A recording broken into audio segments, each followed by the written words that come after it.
بخشا ہے خدا نے حق کو باطل کا شعور، میں کہ آسانی سے پا لیتا ہوں مشکل پر عبور، میں کبھی رہتا نہیں اللہ کی رحمت سے دور، ہے میرے افکار میں قرآن سے ہیں،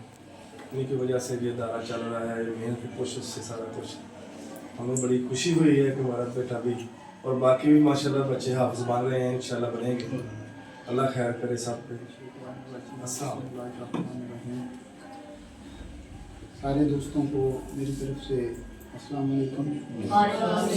آج میرے لیے ایک انتہائی خوشائن بات ہے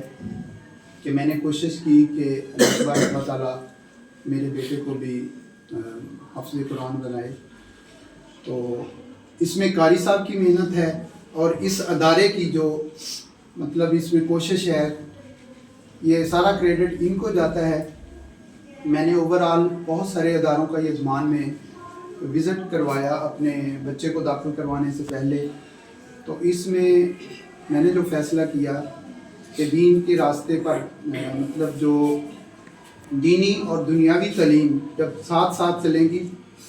تو اسی میں انسان کی بھی کامیابی ہے اور ہمارے بچوں کی بھی کامیابی ہے۔ سب سے پہلے تو آپ لوگوں کو مبارکباد کی مستحق، کیونکہ آج قرآن جیسی عظیم نعمت آپ کے بچوں نے اپنے سینوں میں محفوظ کی ہے، اور یہ قرآن کی جو آیت میں نے پڑھی ہے، اس کی مصداق یہ ان شہادت دینے والوں میں یا اس بات کی اوپر مہر ثبت کرنے والوں میں ہو گئے ہیں کہ ہم نے اس قرآن کو نازل کیا اور ہم اس کی حفاظت کرنے والے ہیں۔ یہ اللہ تعالیٰ نے کہا قرآن پاک کے اندر، اور اس کی حفاظت کے لیے آپ کے بیٹے کا بھی سینہ جو ہے وہ اللہ تعالیٰ نے آپ کے دل میں ڈالا، اور آپ نے اس اللہ تعالیٰ کے اس دل میں ڈالی ہوئی بات کے اس کو پیش کیا، اس اپنے سینے میں محفوظ کر لیا، اور یہ حفاظت کرنے والوں میں شامل ہو گئے ہیں۔ دین جس طرح خضر حیات صاحب بات کر رہے تھے، بہت بڑی نعمت ہے، اور اس نعمت کا احساس کہتے ہیں کوئی چیز جا تو ملنے سے پہلے اس کا احساس ہوتا ہے یا اس کے جانے کے بعد احساس ہوتا ہے۔ جب وہ چیز پاس موجود ہوتی ہے تو اس کا احساس بہت کم رہ جاتا ہے۔ ابھی مجھے آج صبح میں پہنچا ہوں، ازبکستان جانے کا موقع ملا، اسلامک لیگیسی ہے، اسلامک کلچر ہے، یعنی ہماری بنیادیں ہیں۔ بخاری شریف ہم پڑھتے ہیں، بخاری شریف کے جو رائٹر ہیں حضرت امام بخاری رحمۃ اللہ علیہ، ان کا وہاں مقبرہ ہے، اور وہاں وہ رہ کے انہوں نے جو بخاری شریف لکھی، تو اس کا احساس اس وقت بھی اس قوم کو نہیں تھا، لیکن اب وہ ان سے چھن چکے ہیں، یعنی وہ جا چکے ہیں، تو اس کا احساس اب ان کو ہے، اور اب باقی مسلمانوں کو بھی ہے کہ کتنا بڑا کام وہ کر کے وہاں گئے۔ اور ایک بہت بڑی پابندی بھی اس ملک کے اوپر رہی، بلکہ یہ پوری سینٹرل ایشیا کے اوپر، جب روس نے اس سینٹرل ایشیا کے اوپر قبضہ کر لیا، اور قبضے کے بعد وہاں سارے مساجد کو بند کر دیا، اور وہاں سارے جتنے بھی ہمارے جو معتبر اور ہمارے مراکز تھے دین کے، ان کو بھی بند کر دیا، اور مدارس کو بند کر دیا، اور اس کے بعد ان کے لیے دین پہ چلنا مشکل ہو گیا تھا۔ پھر ان کو احساس ہوا کہ یہ دین کتنی بڑی چیز ہے، اور اب جب انہیں آزادی ملی ہے، اس آزادی کے بعد اب ان کے پاس اس پہ چلنے کے لیے طریقہ کار نہیں ہے۔ طریقہ کار سے مراد ہمارے ہاں تو علماء ہیں، اور ہمارے ہاں دین سکھانے والے ہیں، ہمارے ہاں اس طرح کے ادارے ہیں، ہمارے ہاں مدارس ہیں جو اس طرح کے جو دین کو سکھاتے ہیں، جو بچوں کو اس طرز پہ لگاتے ہیں، اور ہمیں آزادی ہے اپنے کام میں۔ اتنا عرصہ ان کے پابندی رہنے کے بعد جب ان کے پاس دوبارہ دین سیکھنے کے لیے کوئی چیز نہیں تھی، تو اب وہ اس چیز سے محروم ہیں۔ لیکن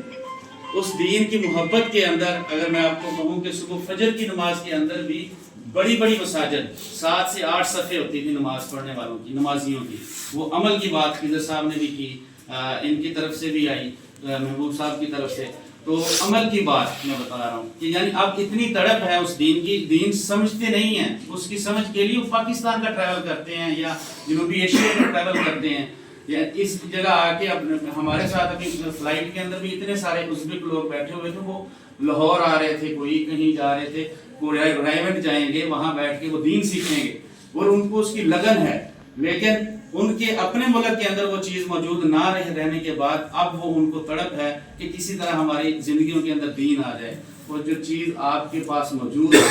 اور آپ کو یہاں سکھانے والے موجود ہیں، اور اللہ کی رحمت ہے میں تو اس ادارے کی طرف دیکھتا ہوں تو آج 97 ہو گئے ہیں،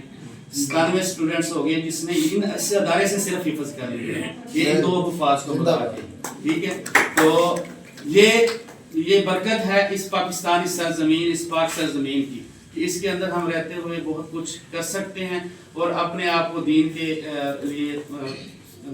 دین پہ چل بھی سکتے ہیں اور دین کے ساتھ وابستہ بھی کر سکتے ہیں. تو یہ ان سے پوچھنے والی بات ہے جن کو اس نعمت سے جو محروم ہیں وہ اس نعمت کے لیے مارے پھرتے ہیں. وہ تو اتنا ہے کہ کہیں بیٹھ جائیں تو وہاں بیٹھ کے ڈسکشن کرتے ہیں اور ایک ہی ڈسکشن ہوتی ہے کہ دین کے اوپر کس طرح چلنا ہے، کس طرح ہمیں کچھ 2 لفظ سیکھنے کو مل جائیں. بالکل خالی ہیں،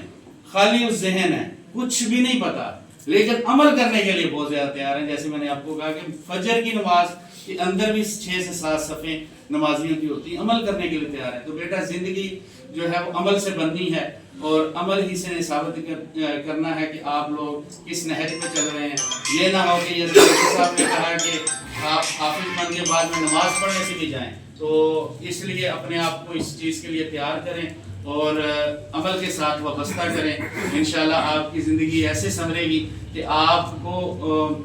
گمان بھی نہیں ہوگا کہ کہاں سے اللہ تعالیٰ آپ کو رزق دے گا اور اللہ تعالیٰ آپ کی زندگی سنوار دے گا. آپ کو ایک دفعہ بہت بہت مبارک ہو اور اللہ تعالیٰ آپ کو دین پر چلنے والا بنا دے. وما علینا الا البلاغ.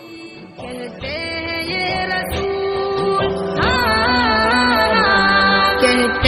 یہ رسول کے مہمان دیکھیے، بنے ہیں حافظ قرآن دیکھیے.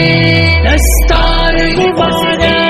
دستار مبارک، دستار مبارک، دستار مبارک. حافظ کی کیا انوکھی ہے شان دیکھیے، حافظ کی کیا انوکھی ہے شان دیکھیے. بیٹا جو میرا حافظ قرآن بن گیا، بیٹا جو میرا حافظ قرآن بن گیا، بیٹا جو میرا حافظ قرآن بن گیا. جنت میرے لیے، جنت میرے لیے ہوئی آسان دیکھیے. بنے ہیں حافظ قرآن دیکھیے. دستار حفظ کی ہے بڑی